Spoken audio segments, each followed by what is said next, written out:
This is one old boneyard here, Jeff. Yeah, it is, Ray. And the sign in front of us right here, it reads, The Old Burying Ground, 1634, Ipswich Historical Commission. There's so many great old burial grounds in the greater Boston area. Plymouth, of course, has some graves that go back even further, but not much. Right. But up here in the North Shore, I mean, this is old, and it's pretty large, too.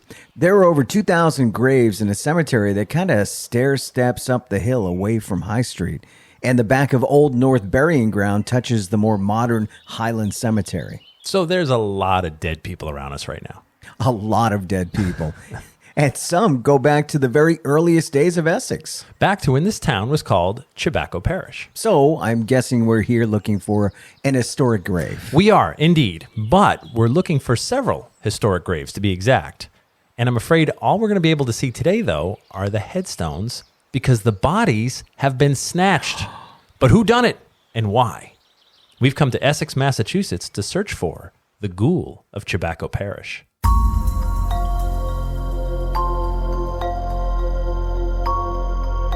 Hello, I'm Jeff Belanger. And I'm Ray Auger. Welcome to episode 353 of the New England Legends podcast. Thanks for joining us on our mission to chronicle every legend in New England one story at a time.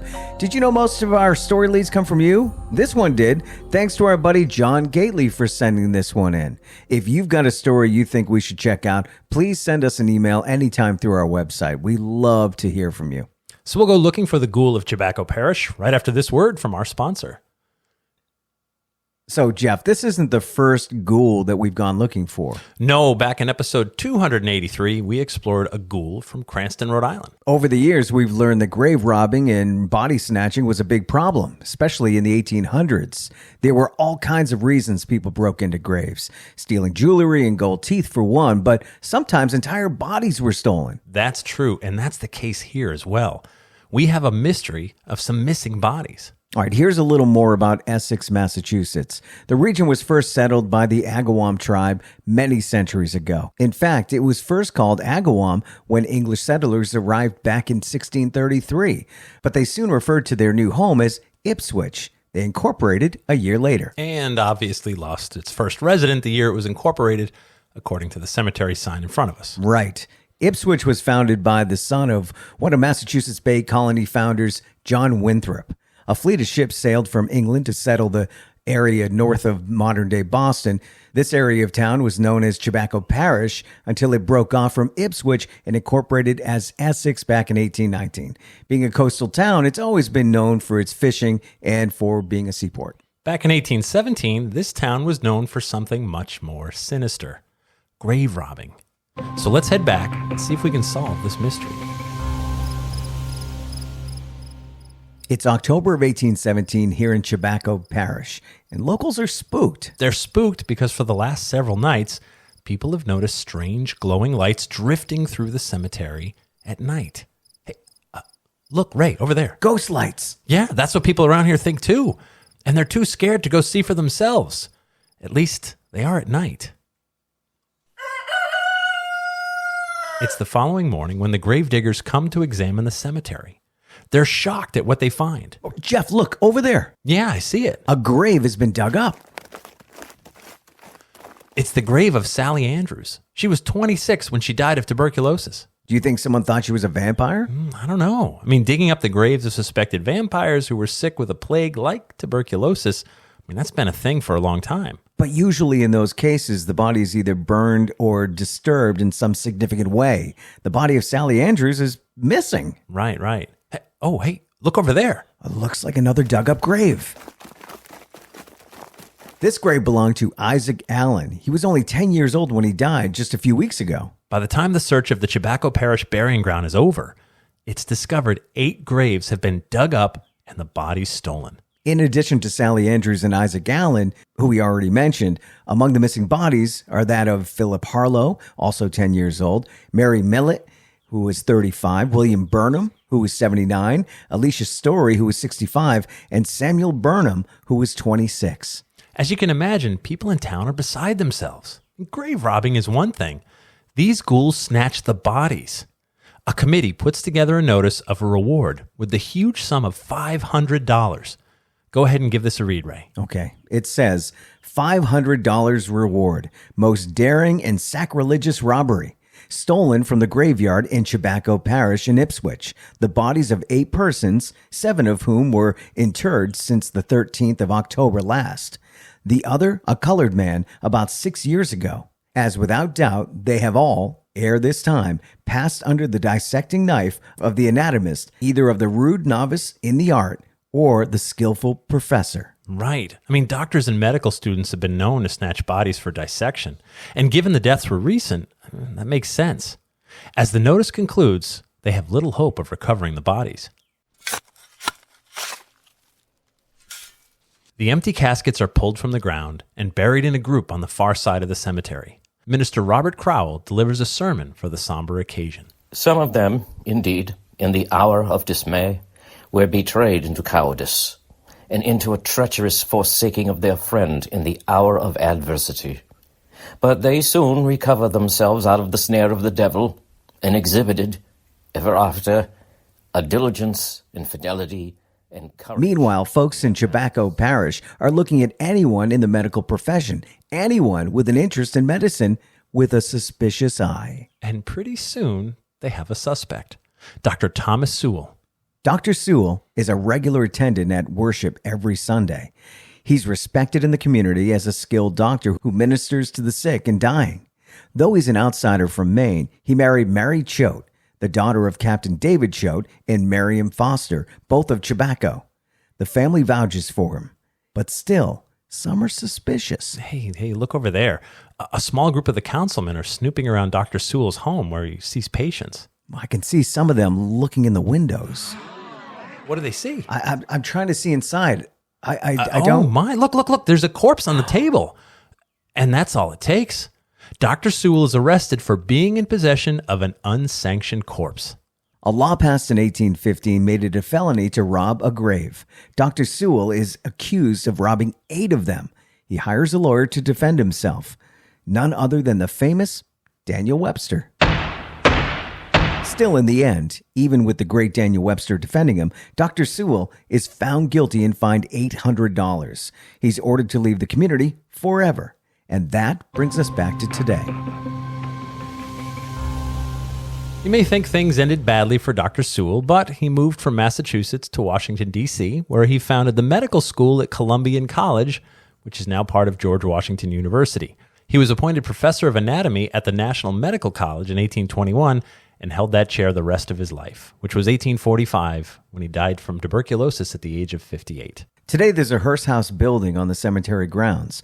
We're told the mass casket grave is located underneath it. Also, that $500 reward way back in 1817 would be about $12,000 in today's money, so it was really a huge reward for information. The reward notice seemed like they were pretty sure it was a medical body snatching. Sure. Which we know was fairly common back then. And most of the snatched bodies had died from tuberculosis. I'm sure Dr. Sewell justified his actions because if he could cure tuberculosis, he could change the world. Absolutely. Now, today, thankfully, people willingly donate their bodies to research like this, so in the future, there can be better treatment for diseases and afflictions. Well, that's great, but does it justify snatching bodies from graveyards more than 2 centuries ago? So disturbing a place of the dead is typically a universal taboo, meaning almost every culture around the world believes the dead shouldn't be disturbed. But given the choice between the dead and the living, we've shown again and again that the living will always take precedent.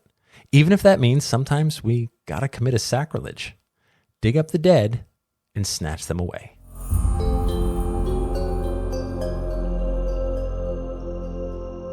Gross.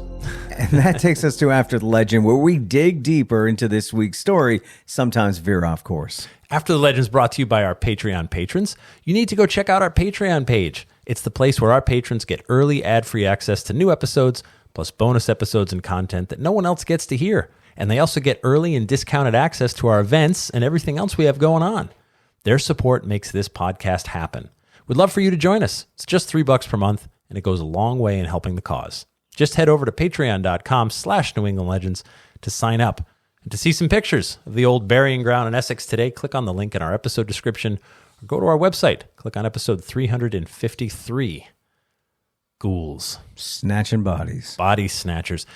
used to be sort of a viable career. Yeah. You know what? You're a kid, you're like, you know what? You're not too smart on the books or this or that. No real musical talent. Have you thought about body snatching?